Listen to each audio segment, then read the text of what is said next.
Mountain Homestead. Today we're back out in the shop to work on Blackout, my 1967 Sears Custom 6 mud mower build. This is going to be part 7, and today's mission is to get a seat on this thing.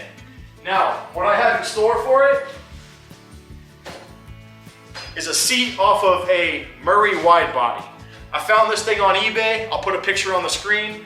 It happened to be $44, but that's a pretty good price considering if you're trying to find seats like this, they're all over the map, plus this was free shipping. Anyway, I chose that kind of seat because I've got a very similar one on the John Deere, which came off of a Murray GT that I found at the scrapyard. The only difference is that's a high back, that's a short back. So there's going to be a couple challenges getting this thing fit on there because I'm kind of leaning on using the stock mounting system for it. The seat bolts to this and it's able to flip up, and the seat has its own built-in spring underneath it that rides on the back here. So I've got some ideas. After we get the seat fit, I want to also get started on the running boards, or where my feet are going to go, and the tree kickers. Because once I can sit on this thing and establish where my feet are going to be riding, then we can put a clutch pedal in this thing and start working on the belt system. So this thing is super close to getting up and running. Anyway, before we get started, I want to give a shout out and some much deserved appreciation to a couple of people who have given us super thanks lately. But I happen to have a friend of mine over right now. He stopped over, his name's Clyde. He was in an episode last summer, but he was very excited about this stuff also, and he wants to say a few words.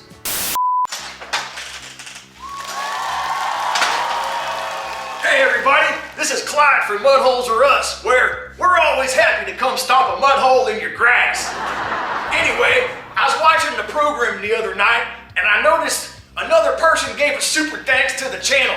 I got so excited that I had to call Jason and ask if I could come on the show today and give my special appreciation to this person. Now, come on over here. What I done a little while ago is I turned this here garage door into a wall of appreciation. Now, last week, Mr. Yellow Gas 66, he went ahead and gave us a super thanks.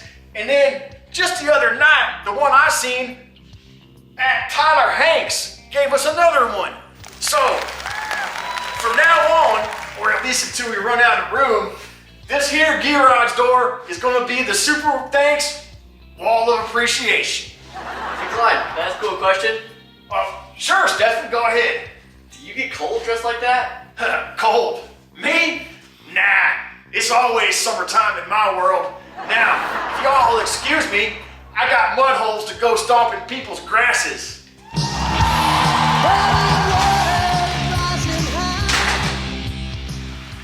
Hey Clyde, you alright? Oh, yeah, me? Oh, yeah, I'm good. Oh, never mind that. I'm gonna get on my tractor, and I gotta go stomp some mud holes.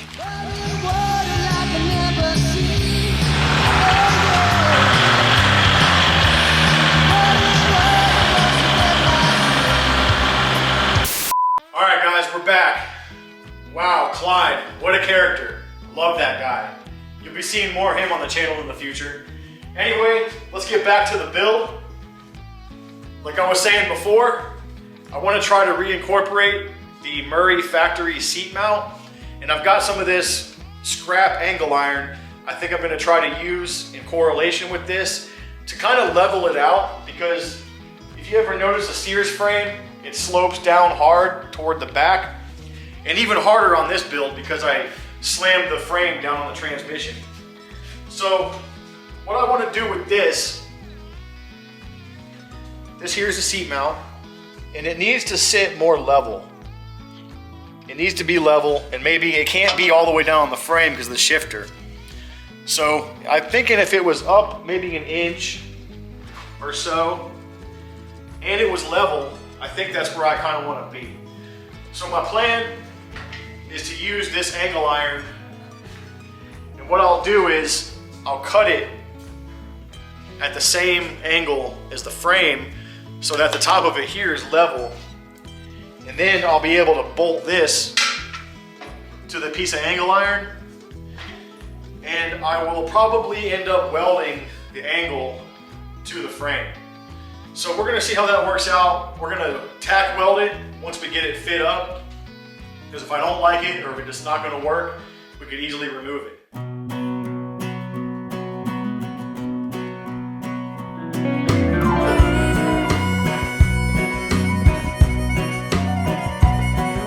Left the big city for the simple country life.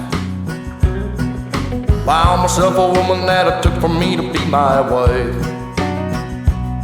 I was working on the ground come the sun up to sundown. Yeah, I'm trying to make a reputation for a man inside this town. Hard as I try, maybe I just can't. I ain't no up and kinda leaving me. She kissed me one time and she took my heart. Baby, you can love me, you can leave me, I'm a honky-tonk star. Yeah, I'm a honky-tonk star. Well, working 3 jobs, living out of a car. Mama never told me life would get this hard. Running around the world playing my guitar. So, as you just saw a second ago, I put the seat right on the frame and I kind of just sat on it and felt it out with it being all the way up against the frame. Well, it ain't bad, but it needs to be a little bit higher up. Just not too much, maybe an inch or so, a couple inches. And I figured before I was gonna take this angle and I was gonna be able to make this level. As you can see here, only problem is once the bubble is finally level, I got all this space off the back and that's not gonna work. I don't wanna build anything else off of this to come down here and touch. Although that's not out the window. I mean, we're gonna see. But what I'm gonna do right now is make it so that I got my 1 inch marked up here in the front. I'm gonna hold that level with the frame. And I'm just gonna make it so that the back doesn't have to be cut back here. So it's gonna be a line from here to the back here. Just like that. So I don't even need to trace it here. I can do that over there on the bench. But even if it's like this, it might not be level, but it's a lot less pitch than if I just had the seat on the frame. So we're gonna try this out first, and then like I said, we're gonna tack weld it to the frame, bolt it to the seat, all that good stuff. I think there's a high probability of a chance that I'm going to like this. So that's what we're gonna roll with.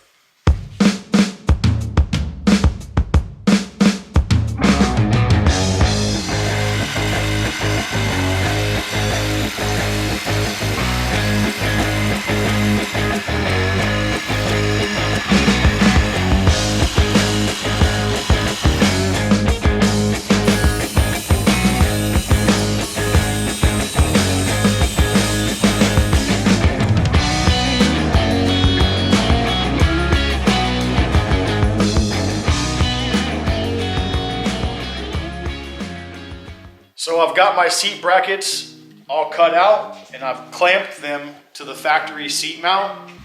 And Stefan is getting me a drill with a 5/16 bit.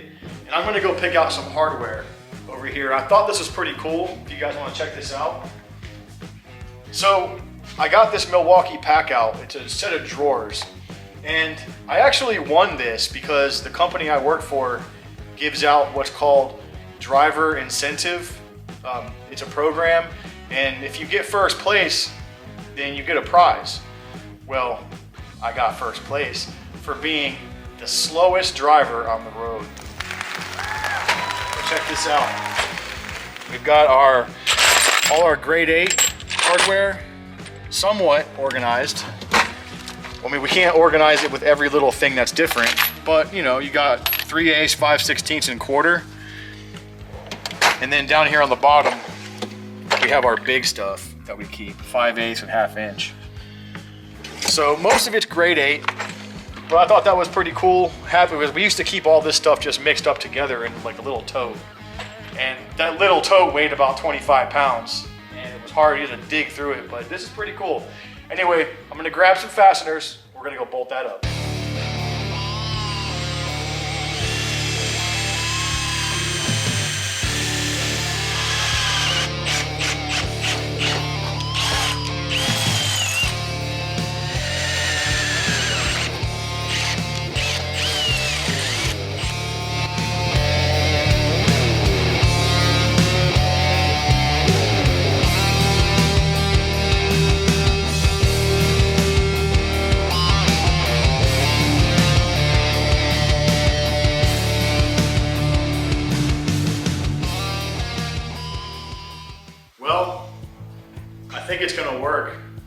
platform, this seat.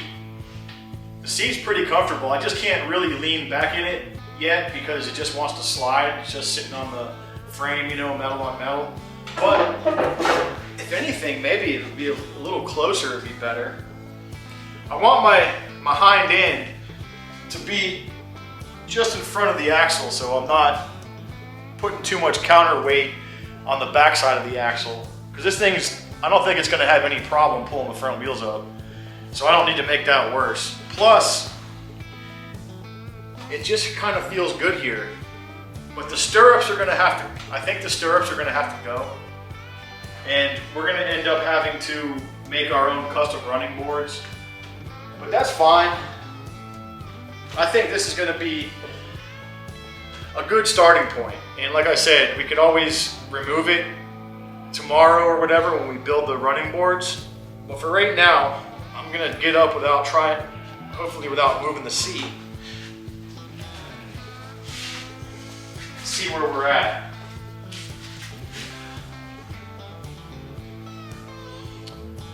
I left a little bit of overhang on these pieces of angle for a couple reasons.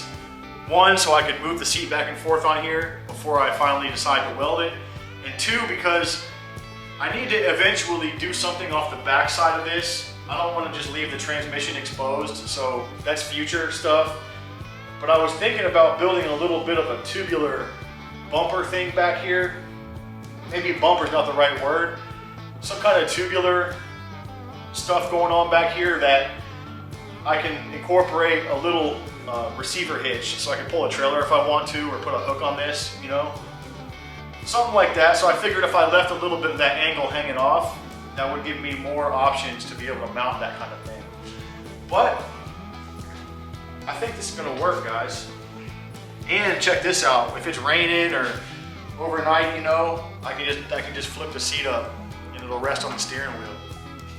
That's another cool bonus, I think. And it has a built-in spring. It's got like a shock absorber. So I'm gonna get the paint and the welder fired up. The paint removed off of the frame and the welder fired up. We're gonna tack this thing on there, and then I can sit on it and like lean back and stuff.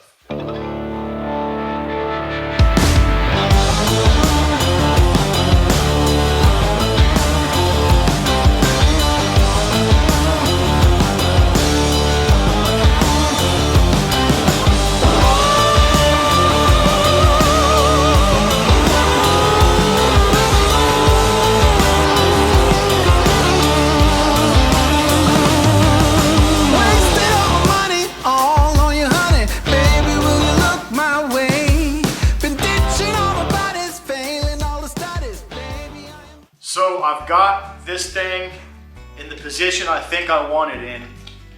Now before, I had the whole thing slid back because I was worried about the shifter hitting it. But here's the thing about the shifter. This transmission came out of a John Deere, just like the 214. So the offset on the shifter handle is still stock John Deere, where the shifter handle that goes in this machine is way more straight. This thing has an offset. The stock one is straight. Not only that, but it's just a piece of 1/2-inch steel rod. So I could essentially, you know, heat it up and rebend it to whatever my liking is. So I'm not gonna let the offset or the shape of the shifter dictate where I weld this thing in at. And I can always move the seat bracket back on these pieces of angle or forward, you know. So right now I've got them about 3/4 of an inch more forward than I originally wanted them to be. One, I think it's better to be a little up tighter to the steering wheel. And two, it puts my knees at more of a 90-degree angle down to where the footboards are going to be. I'm not gonna rely on those stirrups. So I think this is where I want it. If not, it's really close. And I'm not gonna just weld this thing in now. I'm gonna put a couple of just fat tacks to hold it, and I ain't gonna weld it up until the point when this thing starts ready for test driving.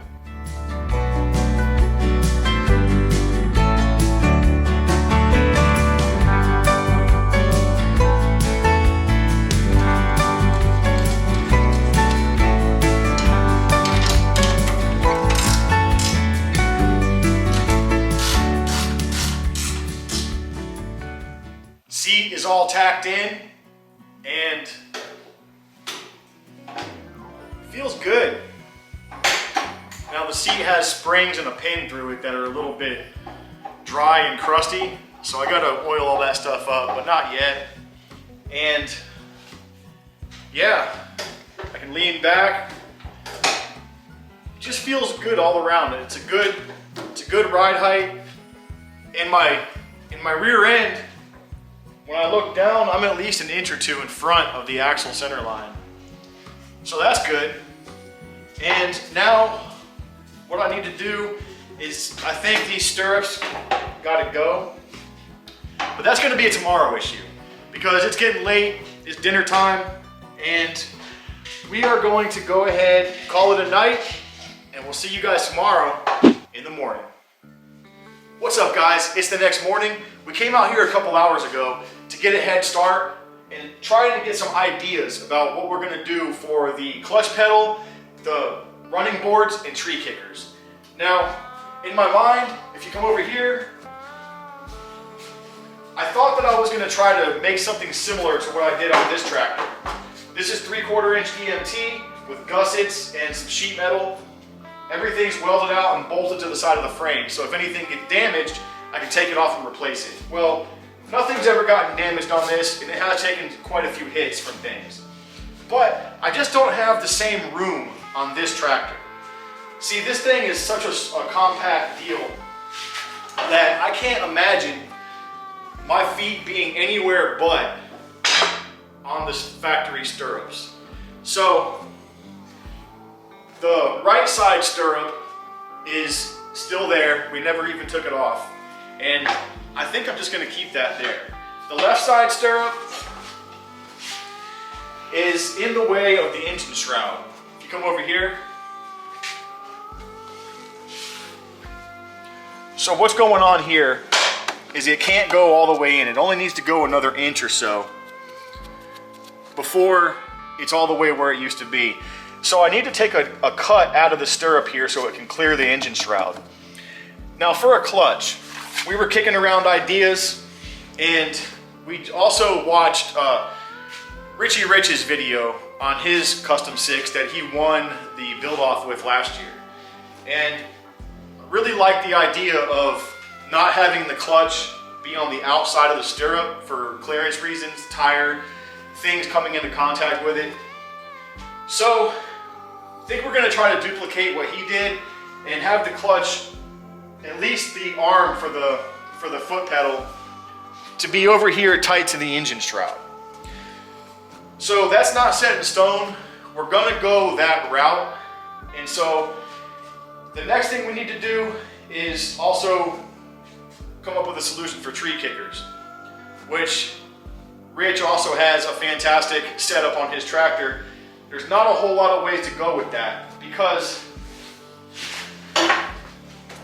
I want to be able to put my feet down and, you know, interact with the ground. So if I have like running boards coming from here, first of all, it's going to ruin more of my limited ground clearance that I have. And then my foot's going to have to go out here. I just think it's going to be better to not have anything right here. So we're going to do something similar to what Rich did. I've got some 1-inch EMT that Stefan just brought in from the barn. So I think we're going to go with that. And that's going to be our mission for today, is to get a clutch pedal established, this stirrup mounted back to how it used to be, and tree kickers. Let's get started.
in place, and as you just saw, I had to cut a relief in it so it can clear the engine shroud.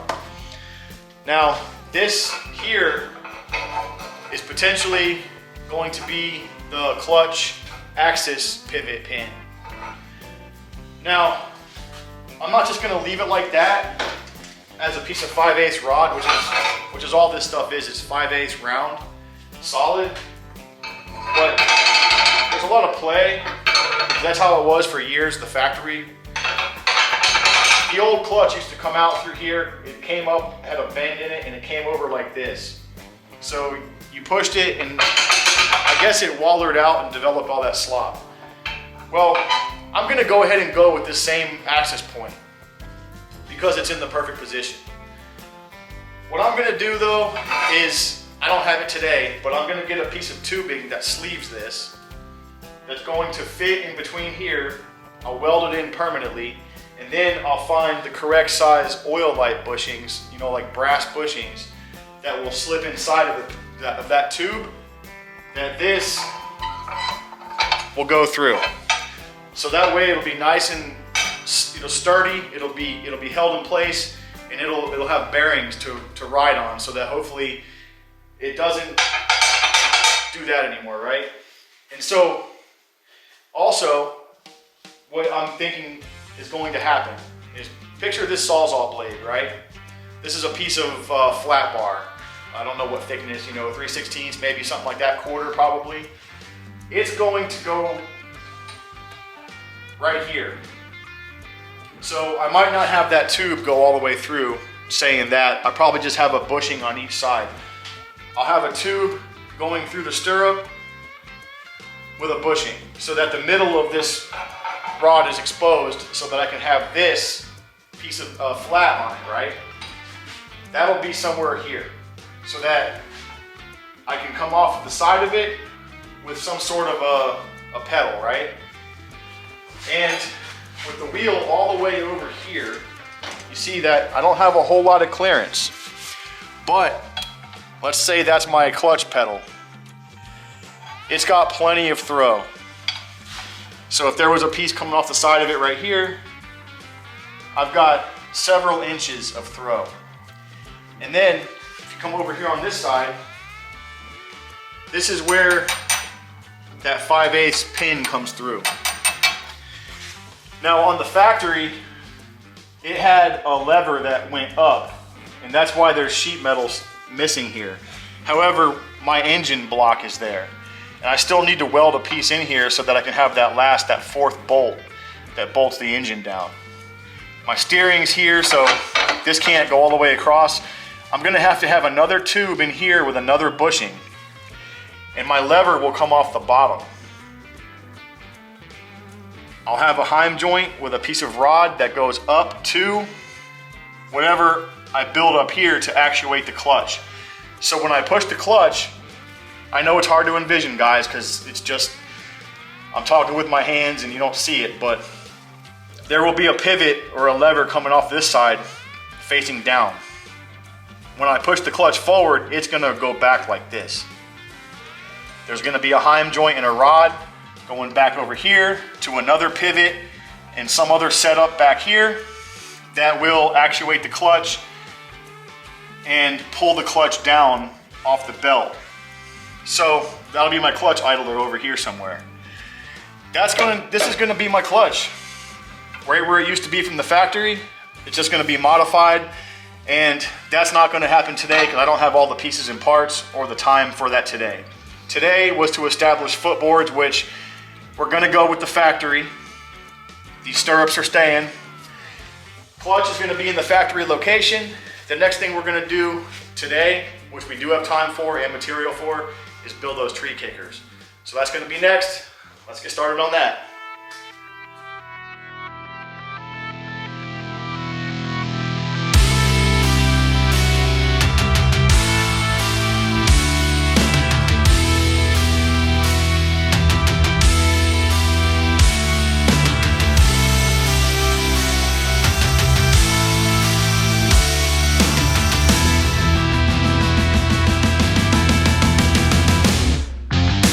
Sit back, enjoy the ride.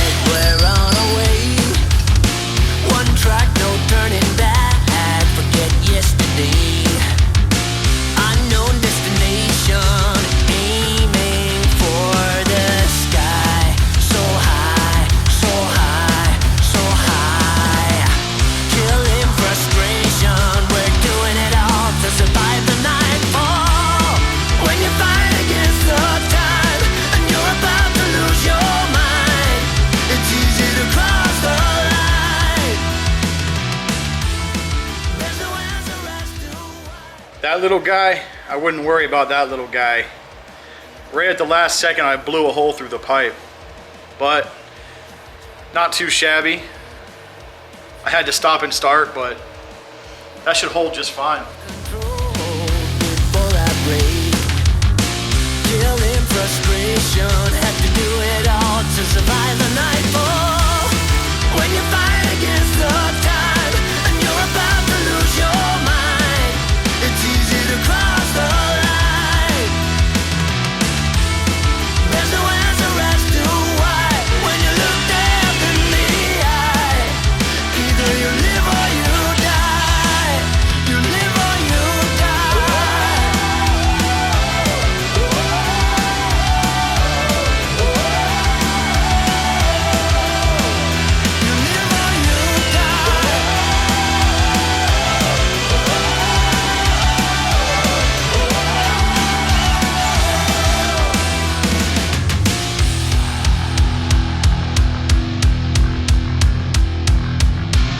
You're killing me, you're killing me, you're killing me.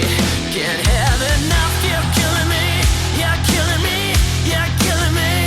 Can't have enough, you're killing me, you're killing me, you're killing me. When you fight against the time and you're about to lose your mind, it's easy to cross the line. There's no answer as to why when you look death in the eye. Either you live or you die. You live or you die. You live or you die. Live or you die.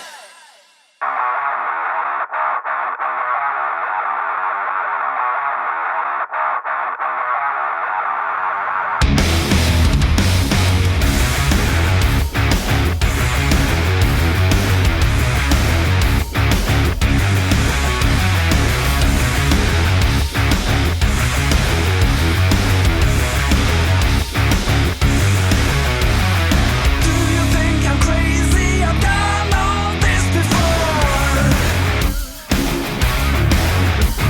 I'm waiting for the right time to change this even more. Losing is for losing, and that is not an option here. One eternity later. So as you can see, I've been working on these tree kickers, and the way I've gone about it, since we don't have like perfect ways to make this stuff absolutely perfect, a lot of it is hand fitted. So I do a lot of self jigging, which is I make the parts as identical as I can with what I've got, and then I bolt them starting from this straight piece that you saw, and then I made these two angle pieces identical. And what I've done is I made one side as best it would fit, as closest to my liking as possible. Then once that side's bolted in and welded, then I come over here and we drew crosshairs to where this hit on the other side. So what I've done is I come over here, I tack welded it here so it's still flexible, and then I've got a pair of vice grips. I've got holes pre-drilled through the flange. I've got it on my crosshairs. It's gripped onto the frame with the vice grips. I'm gonna go ahead, drill my bolt holes in, and then weld out at least this seam. Once that's done, we're gonna add a third member from the top of the frame up here, maybe slightly forward, I don't know yet, and we're gonna come down and meet these other two to give it, vertical rigidity. So that's how I'm doing it, just to give you guys a little bit of a tutorial on how I go about doing stuff. So with that, I'm gonna drill these holes and we're gonna move on to the next members.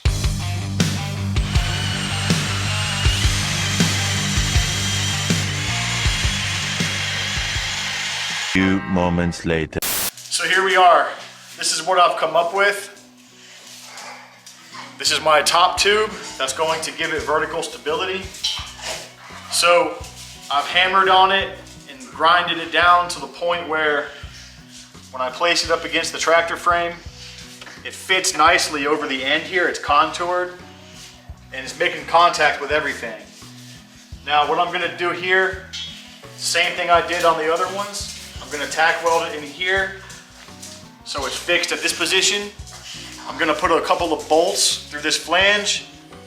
Once it's bolted, I'll weld it more solid. We're gonna do the other side like that.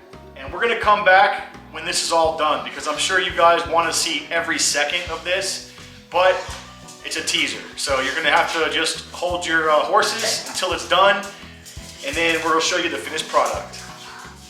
It's been about an hour and a half since the last time I talked to you guys, and the tree kickers are like 99% complete. I do have to unbolt them from the frame and completely weld them on the bottom side and weld out that union where those three pipes come together to a point there. But those are my tree kickers. You know, I can try them out. If I like them, great. If I don't, I can always take them off and make something different. So I'm not stuck with that, but that's a good start. I got my foot boards established, right? I'm gonna go with the factory stirrups. And because I don't feel like building anything else out is gonna be beneficial. So I think the clutch position is going to work with the plan we talked about earlier. I do need to come up with a way to mount a brake for the front brakes and a gas pedal on this side next to each other.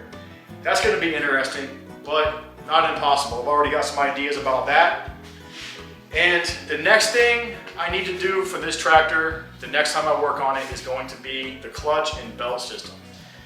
That is going to be the last huge obstacle toward this thing becoming a driver.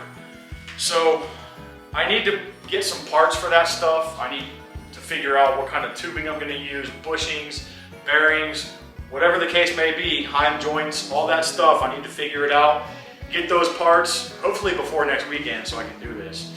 But until then, this is what we got for today. The tree kickers, not the most important thing, but it's work completed. It needed to happen. There it is. And oh, so I was curious, me and the boys were talking about it because we've been joking about how light this thing's gonna be. It's gonna be on the lighter side of a mud mower. But as it sits right here, right now, not complete, we're sitting at about 440 pounds. I've got a bathroom scale under each tire. It's a pretty reliable way of measuring these things. We've done it in the past and it's pretty close to being accurate. So this thing's sitting about 440, guys. I do need to still, you know, obviously add a few pounds to it. I'm gonna have the belt system, a couple of idlers, belt guides. It's gonna have this piece of sheet metal up in the front to close that in. I need to put a couple of cross braces here and there, some gussets, you know. The hood's gonna go on this, and oh, the fenders. So these are the fenders that came on it. I need to figure out a way to mount these. That's gonna look cool. I might even incorporate some sort of a brace to these tree kickers to stiffen these up so I can lean on them and whatnot. But yeah, I still think it'll be sub 500. Fingers crossed. But here we are. Anyways, I'm gonna call this a video. And if you're new to the channel, please like, comment, subscribe. We got a ton more action, footage, and you know, adventures coming down the pipeline. So stay tuned. My name's Jason. This is Tennessee Mountain Homestead, and we'll see you on the next one. Hey guys, it's Clyde again. I want to thank you all for hanging around to the end of the program. Now, we got some special bonus footage for y'all, and that is Jason had to pluck the Rebel out of the creek the other day because the battery went dead. It quit Duracelling. The Energizer Bunny quit energizing, so it was stuck in the creek, and we had to take it out with the Kubota. Also, the dam got washed away last week in the flood, and the Kubota's gonna put in some work. So I hope you all enjoy. Thanks again for watching.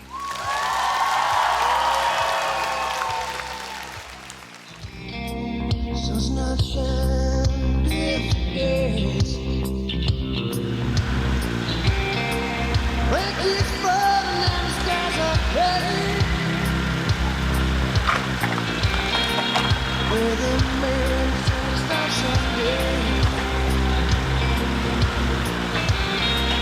Don't know how long I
and never stops whispering.